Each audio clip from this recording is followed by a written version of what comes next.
Kuphazamiseke ukuhamba kwezithuthi kwindlela iMahalefile kunye neNape Avenue eMofolo Central ngentsasa yanamhlanje kulandela isiganeko sokudutyulwa kubulawe abantu esayanyaniswa nodushe loshishino lweeteksi.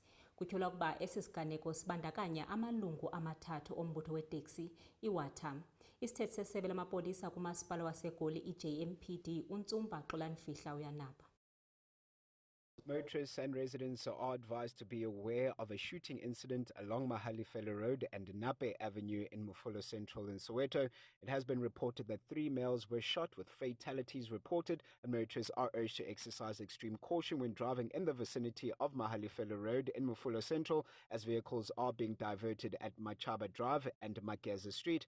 Expect potential road closures, traffic diversions and increased congestion in the area as authorities manage the scene, and motorists are advised to avoid Mahalefile Road towards Mofolo Central, and coming from Dube, motorists are advised to use Mncube Drive, Leselinyana and Kinini Street to get to Machaba Drive, and from Zulu Drive, motorists can use Machaba Drive as alternative routes.